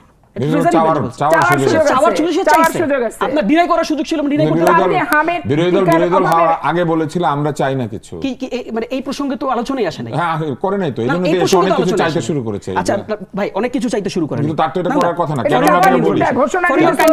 অনেক কিছু চাইতে শুরু করেন। এখন যেটা হচ্ছে এটা কিন্তু অন রেকর্ড আছে, যে দফার এক দফা, এটা সেটা কি? অন রেকর্ড আছে। সেটা কি? সেটা বলছে ট্যাক্স ফ্রি গাড়ি না, ট্যাক্স ফ্রি প্লট নিব না। না প্লটের কথা বলি না, তাহলে আমাকে প্রশ্নটা করতে দেন। হ্যাঁ বলেন। অন রেকর্ড তারা বলেছিলেন যে তারা যখন এই সংসদে আসবেন তখন সংসদের মূল কাজ হচ্ছে আইন প্রণয়ন করা, ব্রিজ কালভার্ট এগুলো তৈরি করা তো আমাদের কাজ না। বলবো না, তাহলে আপনি ওইখানে বসে আসলে কি করবেন? আইন প্রণয়ন আপনি কি আপনার এলাকায় বসে আইন প্রণয়ন করেন? মানে সংসদ সদস্য কি এলাকায় বসে আইন প্রণয়ন করে? আপনি আমাকে স্পেসিফিক প্রশ্নটা করেন, আপনি কমেন্ট না করে প্রশ্নটা করেন, উত্তর দেন। সহজ, অফিসটা কি কাজে লাগবে, কি কাজে লাগবে সেটা সেখানে বলা হয়েছে। এবং আমি ইতিমধ্যে আমার এই আলোচনাটা বলে দিছি, আমি রিপিট করে আমার সময়টা নষ্ট না করি। আমি যে আলোচনাটা যেতে চাচ্ছিলাম, দেখেন এখানে একটা টেকনিক্যাল জটিলতা আছে। সমস্যা কি হয়, আমরা তো আসলে আলোচনা করি না, আমরা মানে ভাইস ভার্সা করি, পক্ষ বিপক্ষ করি। পক্ষ বিপক্ষের আলোচনাটা না, আলোচনাটা হচ্ছে রাষ্ট্রের ম্যারিটটা কোথায়, জনগণের ম্যারিটটা কোথায়, সেই আলোচনাটা এখানে গুরুত্বপূর্ণ। যেটা পাপিয়া আপা বলছেন, মানে আমরা তো সবসময় একটা জায়গায় বসে বিরোধিতা করার জন্য বসি না, কিছু কথা তো আমরা একমত করতে পারি। কিন্তু মানে আমার কাছে মনে হয় যে টকশোগুলোতে অ্যারেঞ্জই করা এরকম ভাবে যে তোরা একটু ঝগড়াঝাটি করলে আমার একটু পিয়ার বাড়ে, আমার একটু কেপিয়ার বাড়ে। আমি সেটা করতে চাই না। দেখেন, আমি পাপিয়াপার সাথে একটা পয়েন্টে আমি স্ট্রংলি একমত। যদিও এটা আমার দলের একজন প্রপোজ করেছে, যদিও তিনি মানে এক্সাক্ট লোকেশনটা কই হবে সেটার প্রপোজিশন দেয় নাই, গভর্নমেন্ট এটা লোকেশনটা সেট করে দিচ্ছে। বাট আমার কাছে মনে হয়েছে পাপিয়াপার সাথে আমি একমত যে এখানে একটা কন্ট্রাডিকশন আছে। কন্ট্রাডিকশনটা হচ্ছে এইটা যে একটা উপজেলা কমপ্লেক্সে বা একটা ইউনিয়ন পরিষদে সেখানে যখন একটা এমপি বসবে, সেই এমপি বসলে তাদের যে সরকারি রেগুলার যে কার্যক্রম আছে, স্থানীয় প্রশাসনের যে রেগুলার কার্যক্রম আছে, এই কার্যক্রমগুলো ব্যাহত হবে। তুষার ভাই, আমি এই জায়গাটা দিয়ে আসতে চাইছিলাম, আপনি এই জায়গাটারও বিরোধিতা করছেন একটু আগে। না, আমি এটা বলেছি সরকারি কোনো ভবনের মধ্যে তাদের অফিসে হওয়া উচিত। Yes, exactly, I agree. আমি বাসার কথা বলেছি ভাই, আমি এই জায়গাটা তো আমি নিয়ে আসতে চাই, তার মানে আপনার সাথে আমার কোনো দ্বিমত নাই, আমি এই পয়েন্টেই বলতে চাই। এখন দেখেন, আমরা সবসময় একটা কথা বলছি, এটা রাষ্ট্রীয় প্রশ্ন, একটা সরকারি প্রশ্ন না, বিরোধী দলের প্রশ্ন না, আমরা একটা জাতীয় প্রশ্নের কথা বলি। সেটা কি জানেন? সেটা হচ্ছে আমরা দেখেন যখনই বক্তব্য বিবৃতি করি, যখনই সংস্কারের প্রশ্ন আসে, যখনই নতুনের প্রশ্ন আসে, নতুন বন্দোবস্তের প্রশ্ন, আমরা সবাই একটা কথা বলি। কি বলি? আমরা বলি যে স্থানীয় সরকারকে এম্পাওয়ার করতে হবে, পাওয়ারফুল করতে হবে। আমরা বলি তো, এমপি তো স্থানীয় সরকার না। কিন্তু আনফরচুনেট ভাই, আমি কি বলছি এমপি স্থানীয় সরকার? আপনি আমাকে বলেন তো এমপি স্থানীয়, আপনি আমাকে ইয়া করতেছেন, মানে আমার ডিস্ট্রাক্ট করতেছেন। আমি আলোচনাটা শেষ করি। আপনার জন্য, আমার জন্য, এত লম্বা আলোচনা পাপি আমার জন্য উপকার আমরা হবে। পাপি আবার কাছে যাবো তো যাইয়েন, আপনার জন্য উপকার হবে। আমার নিজের স্বার্থে বলতেছি না, আমার দলের স্বার্থে বলতেছি না, এটা বলছি।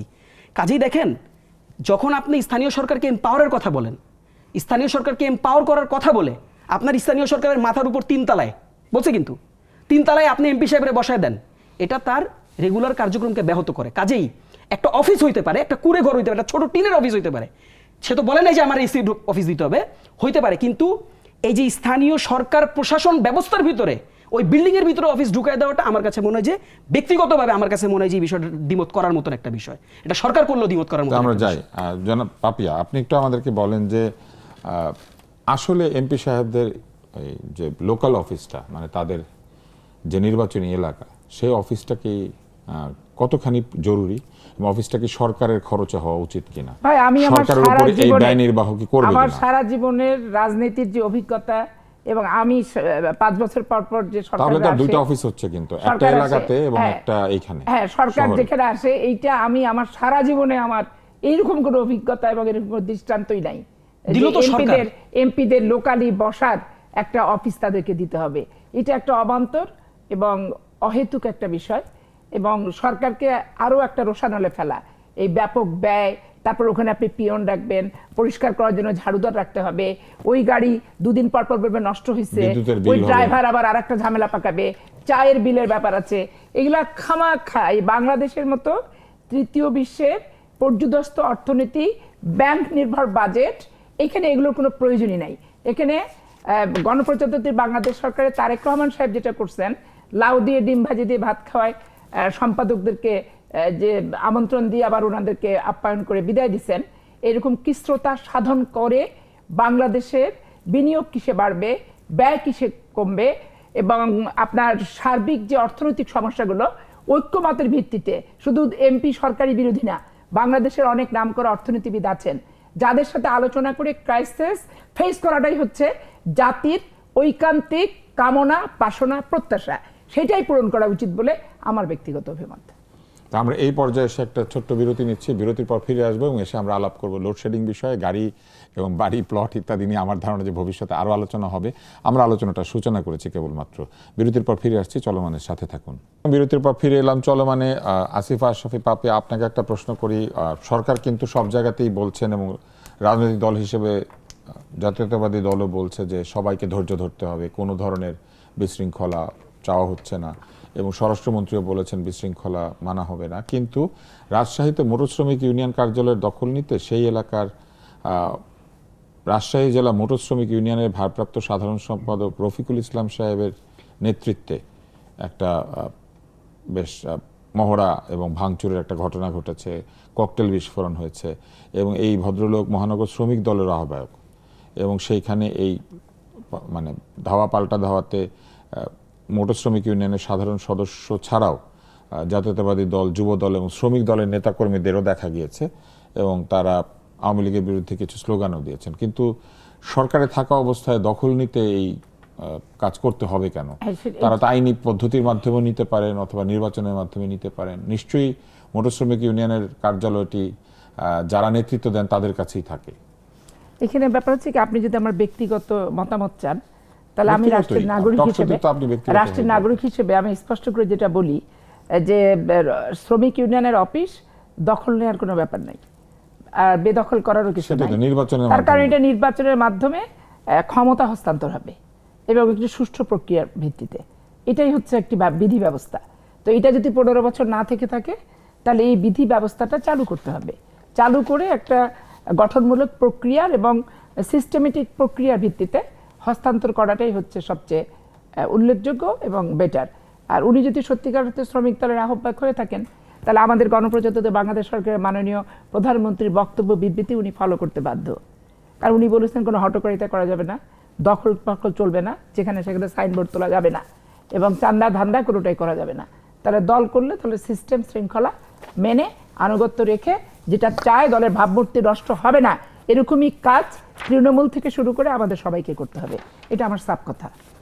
তাহসিন রিয়াজ, পানি সম্পদ মন্ত্রী একটা কথা বলেছেন। উনি বলেছেন যে বর্তমান ছাত্র রাজনীতি এই প্রজন্ম পছন্দ করে না। আপনি তো এই প্রজন্মের মানুষ, কি ধরনের ছাত্র রাজনীতি আসলে এই প্রজন্ম পছন্দ করে? তাহলে পানি সম্পদ মন্ত্রী কারণ আসলে এই ছাত্র রাজনীতি এই প্রজন্মের ছাত্ররাই করছে। দেখেন, মানে পানি সম্পদ মন্ত্রী কোন ছাত্র রাজনীতি বুঝেছে আর একটু ক্ল্যারিফাইড ওয়েতে বললে আই গেস ভালো হইতো। বাট আমি আপনাকে কিছু ডেটা বলি, মানে আই রিকোয়েস্ট করবো যে একটু ইন্টারাপশন দিয়েন না, আমি একটু বলতে হবে, এত ব্রড করলে। আপনি যদি বলেন আমি শর্ট আমি তো বলবো, শর্টই ছেড়ে দিলাম, দেখো। না আপনি আমাকে একটু বলতে দেন। আচ্ছা, প্রথমত দেখেন, যেই ডাটা নিয়ে আমরা কথা বলতেছিলাম সেই ডাটার দিকে যদি একটু তাকান, বিগত 2 মাসে 30টা খুন হয়েছে। এবং ডেটার কি বলছে, সমকালে আজকে খুব ডিটেল একটা রিপোর্ট আসছে, তুলনামূলক বিগত বছরগুলো থেকে তুলনামূলক বিগত 2 বছরের স্ট্যাটে 28% হত্যাযোগ্য বাড়ছে। স্ট্যাট বললাম আমি আপনাকে, ফ্যাক্ট বললাম। এবার আপনি খেয়াল করে দেখছেন কিনা তুষার ভাই, সেটা হচ্ছে কুষ্টিয়ার দৌলতপুরে যে ঘটনাটা ঘটছে, সিভিয়ার কেস, কিন্তু সিভিয়ার কেস। এবং আমরা দেখছি যে স্বরাষ্ট্রমন্ত্রী এসেই বলছিলেন যে বাংলাদেশে মপতন্ত্র আর চলবে না। এরপর আমরা বিভিন্ন পর্যায়ে বিভিন্ন বইতে বিভিন্ন মপ দেখছি, বাট এই ইনসিডেন্টটা খুব সিগনিফিক্যান্ট। এটাও খুব ডিটেল একটা রিপোর্ট আসছে। ছবিতে কাদেরকে দেখা গেছে, বাংলাদেশে একদম লিডিং মানে সংবাদপত্রগুলো এটা কিন্তু এখন ক্ল্যারিফাইড ওয়েতে বলছে, ছাত্রদল নেতা জুবায়ের প্রথম পোস্ট দিয়ে সবাইকে উৎসাইছে। এবং ইউনিয়ন বিএনপির সভাপতি সাধারণ সম্পাদককে ওইখানে একদম স্পষ্ট হামলায় অংশগ্রহণ করতে দেখাইছে। মারুফ, বকুল, জুবায়ের, মিঠুন নামের ভদ্রলোকদেরকে দেখা গেছে তারা অভদ্র কার্যক্রম করছে ওই কুষ্টিয়ার দৌলতপুরের জায়গায়। এবং 18 মিনিটের মাথায় যে লাইভটা চলতেছিল সেই লাইভটাও হচ্ছে এই ছাত্রদল নেতা জুবায়ের করা। এবং সুজন নামের একজন ভদ্রলোকের ছবি দেখা গেছে যে অভদ্র কার্যক্রমটা জুবায়ের করছে।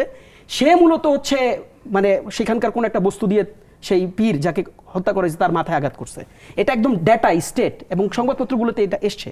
এবং এই অনুষ্ঠানে আমরা এটা নিয়ে আলোচনা এবং করেছি। আনুষঙ্গিক যতগুলো আপনি স্কোপ আপনি দেখেন, 30টা খুন থেকে শুরু করে বিভিন্ন জায়গায় যে ধরনের মববাজি আমরা দেখতেছি। আজকে ঢাকা বিশ্ববিদ্যালয়ে একটা বিরাট রকম ঘটনা ঘটছে, শাহবাগ থানার ভিতরে ঢুকে বেশ কয়েকজন ডাকসু নেতাকে হচ্ছে ছাত্রদল পিটাইছে, একদম মানে চিহ্নিত। এবং সবগুলো নিউজ পেপারে এই রিপোর্টটাই আসছে, একদম হুবহু ছাত্রদলের কথা বলেছে। অ্যান্ড দি মোস্ট ইম্পর্টেন্ট, গত পরশুদিন আপনার চট্টগ্রামে যে ঘটনাটা আমরা দেখছি, সেই ঘটনাটাতে আমরা দেখছি যে একজন সরাসরি অস্ত্র নিয়ে আমরা সংবাদে দেখেছি। কোন ধরনের ছাত্র রাজনীতি নিষিদ্ধ, আমার মনে হয় যে এনি ভাই এর বাইরে আসলে বলার সুযোগ নেই। কারণ দেখেন, অপরাধ আপনার জন্য যেটা অপরাধ, আপনি বলতে যাচ্ছেন এই ছাত্র রাজনীতিটাই অপরাধ আপনার জন্য যেটা অপরাধ আমার জন্য সেটা অপরাধ সবার জন্য সেটা অপরাধ। কাজে দেখেন, আমরা যদি অস্ত্রের ঝনঝনানি দেখি, সেই ছাত্র রাজনীতিকে আমরা আসলে ডিনাই করি। এখন এই অস্ত্রের ঝনঝনানিতে ম্যাক্সিমাম নামগুলো আমরা দেখলাম, আমি ডেটা বললাম। এখানে যারাই এই ধরনের কার্যক্রম করবে তাদেরকেই ছাত্ররা আসলে ডিনাই করবে। কারণ সত্যিকার অর্থে 24-এর স্পিরিট এটা ছিল না যে আপনি যে এই লেজুর ভিত্তিতা করবেন, এই ধরনের ছাত্র রাজনীতি করবেন, যে ছাত্র রাজনীতি আসলে মানে হামলা উস্কে দেয় বা সংঘাতের দিকে নিয়ে যায়। কিন্তু একই ধরনের হামলা আমরা অন্তর্বর্তী সরকারের সময় দেখেছি। এই সংস্কৃতিটা বলতেছি, আচ্ছা অন্তর্বর্তীকালীন সরকারের সময় আপনি হামলা দেখছেন, সেই হামলাটাকে কি আমি জাস্টিফাই করতেছি? না, করছেন না, সুযোগ নাই তো। তাহলে কি হামলার সংস্কৃতি আমাদের দেশে এস্টাবলিশড হয়ে যাচ্ছে? কিভাবে হামলা সংস্কৃতি? আগে আপনি হামলা দেখেন নাই নাকি হামলাটা চলমান হয়েছে? মানে দেখেন তুষার ভাই, আপনি হামলার সংস্কৃতি বাংলাদেশের নতুন না, বাংলাদেশে ছাত্র রাজনীতিতে হামলা সংস্কৃতি আমরা ভেবেছিলাম যে অন্তর্বর্তী সরকার সময় এটা কমে নাই। এবং সেটাও আমি আপনাকে বলি, আপনি এখন গুগল করেন, দেখেন থানা থেকে কারা আসামি ছাড়া নিয়ে গেছে। মপতন্ত্রের কথা তো আমরা বলি, মপতন্ত্রে কাদের ইনভলভমেন্ট বেশি ছিল আপনি গুগল করে দেখেন, আপনি স্টেট নেন, ডেটা নেন, আমার তো কোনো সমস্যা নেই। আপনি আমাকে চ্যালেঞ্জ করেন। আপনার কাছে আসি, আমি ছাত্র জীবনে একটা স্লোগান দিতাম যে হাত ঝলসে উঠবে কলমে সে হাত আর অস্ত্র নয়, যে হাতের প্রতীক্ষা আত্মমানবতা সেই হাতে আর অস্ত্র নয়। সন্ত্রাসীদের চিনে নিন, এই মাটিতে কবর দিন, এটা শুধু আর স্লোগান নয়, এটার বাস্তব প্রতিফলন চাই। তো এটা ছাত্র জীবনে আমি যখন 86 সালে ভর্তি হই, এই স্লোগানটা আমার অনেক বক্তব্যের শুরুতেই আমি এটা দিতাম। তো এইখানে যেটা ব্যাপার যে শহীদুদ্দিন চৌধুরী অ্যানি কোন বিষয় নিয়ে বলেছে সেটা আমি বলতে পারছি না, তবে আমার যেটা দৃষ্টিভঙ্গি যে বর্তমানে ছাত্র রাজনীতি এই প্রজন্ম পছন্দ করে না। তো এই প্রজন্ম পছন্দ করে না, এটা একটা ব্যাপার আছে, কোন রাজনীতিটা পছন্দ করছে না। এখন আপনি হল সংসদে দলীয়ভাবে বিরিয়ানির প্যাকেট দিলেন, এটা তো আমাদের হলে যখন থাকতাম প্রভোস্ট একটা ইমপ্রুভ ডায়েট দিত সপ্তাহে কি 15 দিন পর। কোনো দলীয় সংগঠন বিরিয়ানির প্যাকেট দেওয়ার কিন্তু এখতিয়ার নাই, তাহলে তার টাকার উৎসটা কোথায়? প্রথমত। দ্বিতীয়ত, উন্নত মানের ইফতার পার্টি দেওয়া, এটাও কিন্তু আমরা যখন হোস্টেলে থেকে পড়ছি এইটা হল সংসদ তো না, বিশ্ববিদ্যালয় কর্তৃপক্ষ, প্রশাসন দিত। ছাত্র মানে প্রভোস্ট ভিপিরা দিতেন, ভিসিরা দিতেন, কি হাউস টিউটরে দিতেন, এটা কোনো ছাত্র সংগঠন কিন্তু অ্যালাউড না এটা। তারপরে ধরেন যে গিফট দেওয়া, তারপরে বিশুদ্ধ পানি সরবরাহ, এটা তো প্রশাসন দেবে বিশ্ববিদ্যালয়, কেন ছাত্র দিবে? তাহলে ছাত্র রাজনীতির যে সততা, যে মানবতা, যে স্যাক্রিফাইসের যে ইতিহাসটা গড়ে উঠছে সেই 52 সালের ভাষা আন্দোলন থেকে শুরু করে 80-র দশক পর্যন্ত, সেইটাকে কিন্তু কিনে নেওয়া হচ্ছে, নৈতিক অবক্ষয় ঘটাচ্ছে, সুবিধার বিনিময়ে ভোট এবং রাজনীতি করার একটা প্রলোভন এবং প্রবণতা লক্ষ্য করা যাচ্ছে। তো দরকার, তাহলে সেই রিফর্মটা আপনাকে সংস্কারটা অবশ্যই কোথা আনতে থেকে হবে, আসবে? যে লেজুর ভিত্তিক হবে না মূল সংগঠনের। তারা ক্যাম্পাস কেন্দ্রিক রাজনীতি করবে, হলে হলে সাবসিডি বাড়াতে হবে, সিট সমস্যার সমাধান করতে হবে, যানবাহনের জন্য বাস দিতে হবে, ইমপ্রুভ ডায়েট দিতে হবে, লাইব্রেরিতে পর্যাপ্ত বই দিতে হবে। এখানে নীলক্ষেত খিলক্ষেত আর বিনোদপুরে চাঁদাবাজি করে বেড়ানো আর মূল সংগঠনের ওই ফ্যাসিলিটিস ডিপার্টমেন্ট আর এলজিআরডিতে যাওয়াটা কিন্তু ছাত্র সংগঠনের কাজ না। কিন্তু আমরা দেখেছি, কিন্তু আমরা এই 1.5 বছরে যেটা দেখলাম, এর আগে 17 বছরে দেখেছি ভিসি কে বাসের চেয়ে কঞ্চি বড়, এবং ভিসি কে থ্রেট করা এবং হচ্ছে, এই কাজ দিতে হবে। 1.5 বছরে সার্জিস হাসরাতরা যেভাবে সচিবালয় থেকে শুরু করে বিভিন্ন অফিস আদালতে দৌড়াদৌড়ি ছুটাছুটি এবং গেছে, টেলিফোন সংলাপে পাওয়া গেছে যে এখন আর আমরা সেটা পাবো না, একটু দুঃখ প্রকাশ, যা বলছি তাই হয়েছে, যা করছি তাই হয়েছে, যেখানে গেছি সেটাই হয়েছে, এই যে একটা অভিব্যক্তি অকপটে মনের অজান্তে প্রকাশ করে ফেলছে। কিন্তু আমরা তো অন্তর্বর্তী সরকারের সময় আশা করেছিলাম, যেহেতু অত্যন্ত বিদ্বান ব্যক্তিরা সেই সরকারে ছিলেন, তারা কিন্তু ছাত্রদেরকে পড়াশোনা উৎসাহ দিলেন না, তাদের জন্য কাজের সুযোগ তৈরি করাতে মনোযোগী হলেন না, বেকারত্ব দূর করে তাদেরকে আরো বেশি স্কিল সেট বাড়ানোর জন্য যে চেষ্টা, সেটাও করলেন না। এটা করলেন না এই কারণে, ডক্টর ইউনূস নিজেই বলছেন এই ছাত্ররা হচ্ছে আমার নিয়োগকর্তা, এবং একদিন দল গঠন করার আগে বলছে একদিন যুবকরা বাংলাদেশে দল গঠন করবে, নির্বাচনের তারিখ ঘোষণার আগে বলছে এই তরুণরাই এমপি এবং মন্ত্রী হবে। তো স্বাভাবিক কারণে তরুণরা তো রাজনীতি করতেই পারে, কিন্তু তরুণদের না, লেখাপড়ায় এমপি উৎসাহ দিল মন্ত্রী না। হবে কি হবে না, দল গঠন করবে কি করবে না, সেই দল জনগণের পছন্দের বিষয় আছে কিনা, জনগণের সর্বোচ্চ ভোটের ব্যবধানে তারা বিজয়ী হয়ে সরকার গঠন করবে কিনা, এরকম ভবিষ্যৎবাণী আলামত এগুলো কিন্তু রাজনীতিতে চলে না, এবং নতুন রাজনৈতিক সংগঠনের কিন্তু চলে যে না, সেটাই প্রমাণ হলো যে 28টা সিট নিয়ে এনসিপিকে জামাতের সাথে জোট করতে হলো এবং জিতলো মাত্র কয়জন। এটাই কিন্তু হচ্ছে বাস্তবতা। বিশ্ববিদ্যালয়গুলিতে ছাত্রদের যে জীবনমানের উন্নতি করা, এইসবের দিকে আমরা খুব একটা মনোযোগী হতে দেখি না। এইটাই হয়তো শহীদুদ্দিন চৌধুরী মেন করেছেন যে আমাদের সাথে সম্পর্ক থাকবে লাইব্রেরি। তুষার ভাই, আপনিও ডিবেট করতেন, ডাকসু আমিও ভিপির ডিবেট সাথে করতাম। কয়েকদিন আগে আমার কথা হচ্ছিল, সে বললো যে হলগুলির যে অবস্থা, মানুষ থাকতে পারে না, অতএব হলগুলি সংস্কার করতে হবে, খাবারের অবস্থা খুবই খারাপ, তো সেগুলোকে ঠিক করা যাচ্ছে সেটা না। তো প্রশাসনকে দিয়ে করতে হবে, ভিসির সাথে শিক্ষামন্ত্রী মিটিং করাতে হবে এবং শিক্ষামন্ত্রীকে বিশ্ববিদ্যালয়ে নিতে হবে, নিয়ে তার কাছে দাবি করাতে হবে। বি চৌধুরী যখন তার মানে শিক্ষামন্ত্রী ছিল, ছাত্র রাজনীতি হতে হবে ছাত্রদের মঙ্গলের জন্য, জন্য ছাত্রদের। বি চৌধুরী সাহেব যখন শিক্ষামন্ত্রী ছিলেন, আমি তো ওনাকে ওই আমচত্বর থেকে টেনে হিস্ট্রি আমার তাপসের হলে নিয়ে গেছিলাম। গণরুম বলে একটা জায়গা ছিল, 150 জন থাকতো, কেউ ঘুমাইতো, কেউ ভাত রান্না করে, কেউ গোসল করে। এই অবস্থা দেখার পর তখন তিনি ঘোষণা দিয়ে আমাকে একটা নতুন হল দিল, যে হলের নাম হচ্ছে খালেদা জিয়া হল। তো ছাত্র নেতৃত্ব তো সেটা। আর এই ছাত্র নেতৃত্ব কি করলো, বর্তমান যে জিতছে ডাকসু রাকসু ইকসু, এরা ভূমিকম্পের নাম করে সমস্ত বিশ্ববিদ্যালয় ছুটি ঘোষণা করলো, করে তাদের দলীয় প্রার্থীর পক্ষে যে সব জায়গাতে মিটিং মিছিল করে বেড়ালো। তো আপনি কি বলবেন এটা? আমরা আবার আলোচনায় ফিরবো, এই পর্যায়ে একটা বিরতি নিচ্ছি। আজকের আলোচনা বিভিন্ন দিকে ছড়িয়ে গিয়েছে, কেননা আলোচকরা যথেষ্ট ভালো বিতর্ক করছেন, এবং আমাদের ভালো লাগছে যে এই যে নারী সদস্যরা নির্বাচিত হয়েছেন, সেখানেও তার্কিকরা আছেন।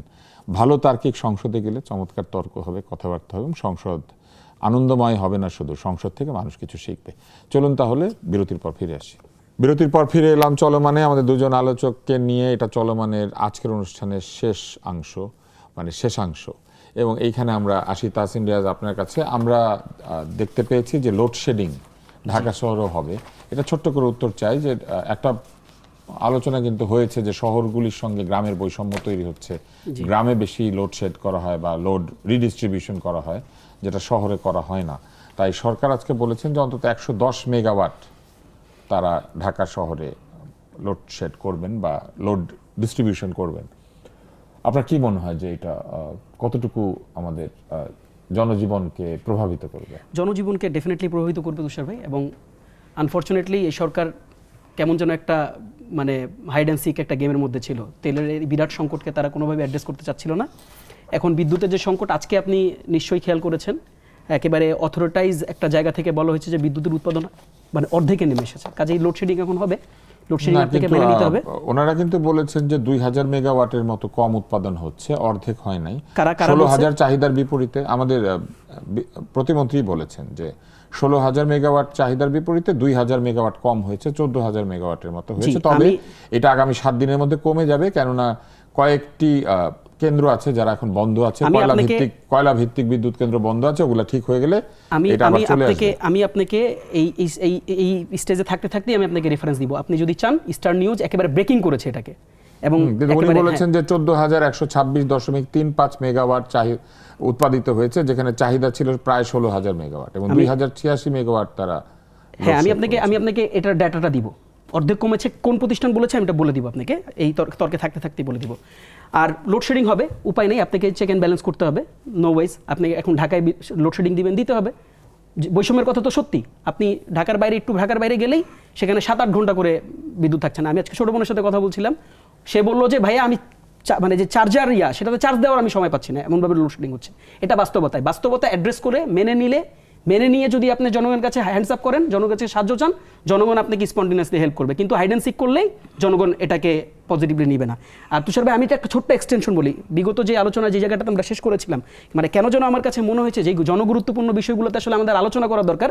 আমি যেহেতু টক শোতে আছে, আমাকে বলতেই বাধ্য হচ্ছি আপনি আর পাপি আপা অনেকটা মিষ্টি আলোচনাই করলেন নিজেদের মতন করে। এবং আমি আজকে আপনাকে বলি, আজকে বাংলাদেশের দিকে যদি তাকান, হামের কারণে বাচ্চারা মারা যাচ্ছে, বিদ্যুৎ উৎপাদন অলরেডি কমে গেছে এত সিভিয়ারলি। আমের জন্য বাচ্চা মারা যাচ্ছে, আমি উত্তর অবশ্যই আছে, এটা সরকারের দায় আছে, আমি বলবো আপনাকে। এই সরকারের দায় আছে, আমি আপনাকে ডাটা দিয়ে বলবো, এবং অলরেডি এটা ডিসেন্ট। এবং আমি আপনাকে বলি তুষার ভাই, বিগত সরকার ইন্টারিম তারা 3 লক্ষ হামের টিকা প্রকিউর করছে, এবং 3 লক্ষ হামের টিকার প্রকিউরমেন্টের 2 লক্ষ হামের টিকা অলরেডি আমাদের এখানে আছে। 1 লক্ষ হামের টিকা দ্রুততম সময়ের মধ্যে আছে, এটা ডাটা আছে। কখন করেছে? ডিসেন্ডিং আছে, কয় মাস পরে সেপ্টেম্বরে করছে তারা, সেপ্টেম্বরে করছে। এবং তার আগে বলি তুষার ভাই, আপনি মেডিকেলের স্টুডেন্ট, আপনি আমার থেকে ভালো জানবেন। আমি ডাক্তার। আপনি ডাক্তার? ইয়েস, সরি, স্টুডেন্ট না, করলাম। আপনি নিশ্চয়ই জানেন যে হামের টিকার যে বয়স সীমা হচ্ছে 9 মাস, এবং দ্বিতীয় ডোজ যায় 15 মাসে, এবং স্ট্যাট বলতেছে যে যারা মারা যাচ্ছে ম্যাক্সিমাম হচ্ছে 9 মাসের নিচে। কাজেই তারা টিকার কারণে আরেকটা কথা বলি তুষার ভাই, টিকার ব্যাপারে ইন্টারিমের সময় ডেটা বলছে তাদের এন্ড থেকে মোর দেন 90% কভারেজ ছিল। কাজেই তারেক রহমানের পক্ষ থেকে যে স্ট্যাট দেওয়া হয়েছে, স্ট্যাটটা সংসদীয় নীতি যেটা দিবেন এটা সঠিক না। তিনি বলছেন সরকারি ওয়েবসাইটে এটা ছিল। তারেক রহমান যে স্ট্যাট দিবেন, তিনি বলছেন বিগত সরকারের কারণে টিকা কার্যক্রম ব্যাহত হয়েছে এবং লোকজন মারা যাচ্ছে, এই কথা তিনি বলছেন। তিনি এই ডাটাটা তিনি ভুল বলছেন। আর আমি যে জায়গাটা শেষ করতে চাই সেটা হচ্ছে, দেখেন তেলের সংকট এত বাজে অবস্থায়, দৌলতপুরের ঘটনা আমি আপনাকে বললাম, নাম ধরে আপনাকে বললাম, ঢাবির ইস্যু বললাম, চট্টগ্রামের ইস্যু বললাম, দেয়ার আর মেনি ইনসিডেন্টস। আমি আপনাকে বর্তমানে আইন শৃঙ্খলার যে বাজে পরিস্থিতি, এই পরিস্থিতির কথা বললাম, কিন্তু আপনি কিন্তু এই আলোচনাতে না থেকে আপনি ধাপ করে আপনি কিন্তু মুভ ফরওয়ার্ড করে, আমি জানি আপনি আপনার আলোচনা সেট করবেন, তো কিন্তু সিকোয়েন্সে যখন আপনার বক্তা যখন একটা ডেটা দেয়, সেই ডেটা অনুযায়ী আমার এই ডেটাগুলোর উত্তর কি আমি আমার অপোনেন্টের কাছে চেয়ে নিব? তুষার ভাই, আপনি এই শোটা কন্ডাক্ট করেন, আপনি এইখানে দায়িত্বশীল ভূমিকাটা নেবেন।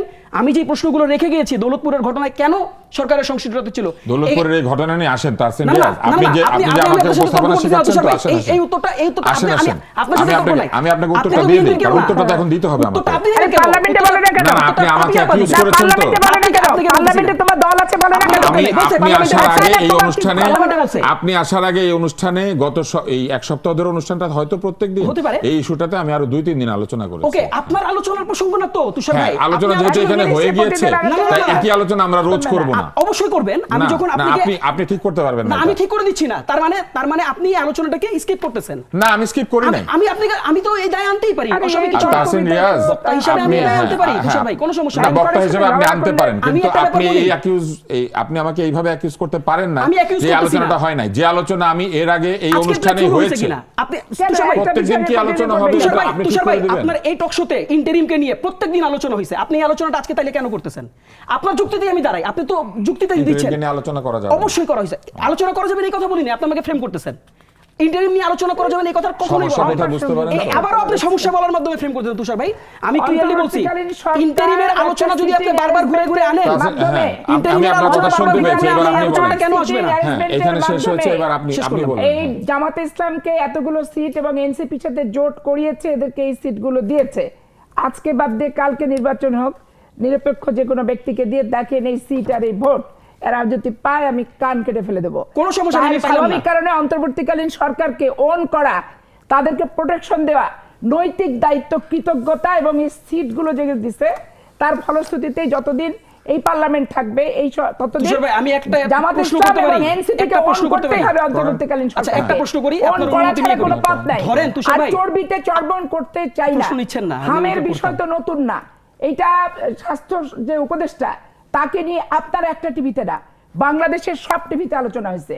একই জিনিস যদি আপনি চর্বিতে চর্বণ করেন, এটাতে আপনার টকশোর মান নষ্ট প্রশ্নটা আমি হবে। করি, ধরেন আমি একটাও টকশোর সিট মান পাইলাম নষ্ট না হবে। তুষার ভাই, একদম খুব ক্লিয়ার প্রশ্ন, ধরেন আমি একটাও সিট পাইলাম না, সংসদে কেউ নাই, যেই অপরাধগুলো সংগঠিত হচ্ছে এগুলো কি জাস্টিফাইড হয়ে যাবে? এটার জবাব আপনাকে দিতে হবে না? কেন? ধরেন আমি স্বরাষ্ট্র ডাল ভাত, মন্ত্রণালয়ের সংসদীয় আমি বাচ্চা, কমিটি নাই? আমি নতুন পলিটিশিয়ান, স্বরাষ্ট্র আপনি তো মন্ত্রণালয়ের দায়িত্বশীল সরকার দল থেকে সংসদীয় রিপ্রেজেন্ট কমিটি করেন, আছে। এই গুণ আপনারা খুনের সেখানে জবাব দাঁড়িয়ে আপনাকে দিতে কথা হবে না বলেন। তুষার ভাই? কেন দিবে না? এই জবাবটা দেন, আপনি আমার আমাকে সমস্যা খুনি নেই। বানাতে চাচ্ছেন? এই সব- এইটা কি আমি আপনার আপনাকে প্রধান প্রশ্ন করি। দায়িত্ব? না, না, না, আমি না, না, আপনাকে আমি একটা বানাতে প্রশ্ন চাচ্ছি করি। না। নাকি যে আপনি আমাকে খুনি আমি তো- দায় দিচ্ছেন? না, আমি খুনি আপনাকে বানাতে একটা প্রশ্ন চাচ্ছেন? করি। ডেটা আপনার দিচ্ছি। ডাটা আমি দিচ্ছেন, আপনাকে আপনি একটা প্রশ্ন দিচ্ছেন। করি। আপনি দিচ্ছি। সংসদ না, যেখানে তাসিম রাজ, আছে, আমি আপনাকে একটা প্রশ্ন পার্লামেন্টের করি। সকল ক্ষমতার সকল আলোচনার আপা। একটা নির্ভরযোগ্য স্থান হচ্ছে সংসদ।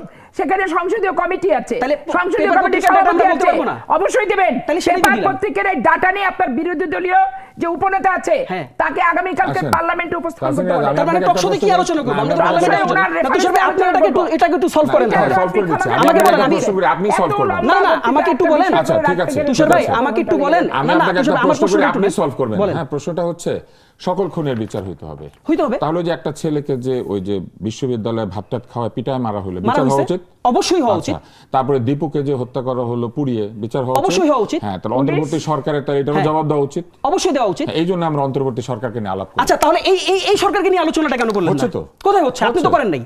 এই অনুষ্ঠানেই করেছি। আমি তো মেনে নিছি। আপনি এবার আমি শোনেন আপনাকে নাই। বলি, তুষার ভাই, এই আপনি খুনগুলোর এটা বিচার শোনেন হওয়া নাই। উচিত না? আপনি 30টা এটা শোনেন নাই। অন্তত সব উত্তর বিচার উচিত হওয়া তো। উচিত। হ্যাঁ, কোনো তুষার ভাই, ধরনের indemnity থাকা উচিত না। দৌলতপুরে যারা কোনো দিয়েছিল ধরনের indemnity থাকা উচিত তাদের না। অ্যারেস্ট হওয়া উচিত না? কোনো indemnity থাকা যেই উচিত যাকে না। অস্ত্র উচ্চার কেউ করে যদি দেখা গেল হত্যা করে, তাদের হত্যার বিচার অ্যারেস্ট হইতে হওয়া উচিত হবে। না? শরীফ কিন্তু ওসমান খেয়াল করে হাদির দেখেন, হত্যার বিচার হইতে আপনি হবে। এটা বলেন নাই তো। তনু হত্যার আপনি এটা বিচার হইতে বলতেছেন হবে। না তো। সব হত্যার You are বিচার not হইতে saying হবে। this. You are not saying হবে this. এবং You are সব taking সমস্ত a হত্যা skipping. হবে। না, না, সমস্ত তুষার ভাই। হত্যার বিচার হতে হবে। We are not skipping. ধন্যবাদ, ধন্যবাদ। আমরা আজকের অনুষ্ঠান এখানে এসে শেষ করছি, কারণ আর সময় শেষ হয়ে গেছে এবং যেহেতু সময় শেষ হয়ে গেছে আমরা এই আলোচনা আরো সামনের দিকে নেব। তবে আমি প্রায় 36 বছরের বেশি উপস্থাপনা করি, টেলিভিশনে আসা যাওয়া করি। আমার আজকে ভালো লেগেছে যে উপস্থাপনার বিষয়ে আমাকে আরো শিখতে হবে, আরো জানতে হবে এবং নিশ্চয়ই আমি উপস্থাপনা সম্পর্কে আমার আরো শিখতে হবে, জানতে হবে এবং এই জন্যই চলমান। আমরা চলমান এই জীবনের মধ্যে প্রতিদিন নতুন কিছু শিখি। আজকে জনস্বাস্থ্য বিশেষজ্ঞ হিসেবে আমাকে এটাও শিখতে হবে যে টিকা ক্রয় যদি সময় মতো না হয়, মাঝখানে যে এই যে গ্যাপ উইন্ডো যেটা তৈরি হয়েছে, যেখানে টিকা প্রদান করা যায় নাই, সেখানে যারা রোগ প্রতিরোধ ক্ষমতা তৈরি করতে পারেন নাই এবং না করতে পারার ফলে যে হার্ড ইমিউনিটি বা দলগত যে রোগ প্রতিরোধ ক্ষমতা সেটা কমে গেলে যে এই ধরনের একটু উচ্চ সংক্রমণশীল ব্যাধি ঢুকে পড়তে পারে একটা সমাজের মধ্যে, একটা কমিউনিটির মধ্যে, সেই বিষয়গুলি নিয়ে আসলে জনস্বাস্থ্য বিশেষজ্ঞদের আসলে গবেষণা করতে হবে। কারণ অন্তর্বর্তী সরকারের কোনো দায় নাই। নূরজাহান বেগম যে এই টিকার HPNSP সাইন করেন নাই, এটার কোনো দায় নাই। এরকম একটি আলোচনা আজকে এখানে এসেছে। ফলে আমি আবার জনস্বাস্থ্য বিষয়ে বইপত্র পড়াশোনা করব।